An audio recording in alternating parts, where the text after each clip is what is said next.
Another history for Jordan Clarkson. Solid ng laban, hindi lang isang beses, may muntik ng magkasuntukan mga idol. May bagong celebration si Kabayan. Well, ang laban ng Jazz kontra Houston Rockets ay underrated match ngayong araw dahil ang laban sa pagitan ng OKC Thunder at Minnesota Timberwolves ay nag-iwan ng malaking question mark kung si Anthony Edwards na nga ba ang pinakamalapit na player na maikukumpara kay Michael Jordan. Paano ba naman kasi mga idol ang nangyari sa last 3 seconds ng fourth quarter? Lamang ng tatlo ang Thunder, 100-97, nagmintis ng tatlong free throws for the tie sana si Anthony Edwards at dalhin sa overtime ang laban.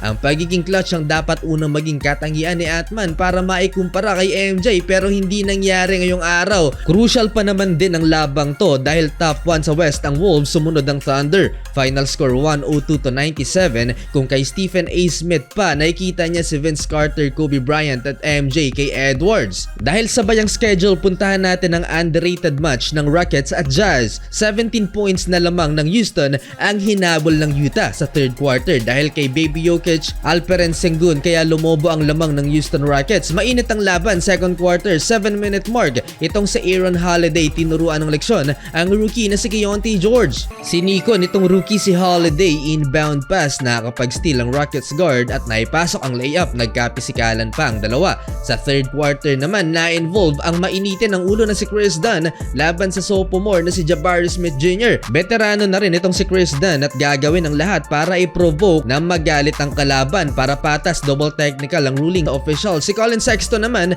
ay may nakasagutang Rockets fan at inawat ng staff. Fourth quarter, si Jordan Clarkson kumana para sa Utah kung saan ang last points niya sa fourth quarter ang nagpalamang sa visiting team, 115-113. Wala nang 2 minuto pero dahil sa free throws na Sengun, tumabla at umabot pa ng overtime. Sa OT mga idol, nag-iisang field goal lang si Kabayan pero napaka-importante niyan para bigyan ng 4-point lead ng Utah Jazz. May bagong celebration din si JC, light the flame. Pero dahil pa rin kay Sengun, tumabla sa 126 ang score. Nasa game na to, naitabla na niya ang kanyang career high in points with 37. Jabari Smith Jr. free throw kaya lumamang ang Rockets pero may chance pa na maipanalo ang laban at sa kamay ni Jordan Clarkson napunta ang bola. Not a bad shot, chance to win the game pero hindi pumasok. Natalo ang Utah Jazz. Comeback sana, lamang lang ng isa ang Houston Rockets, 127-126.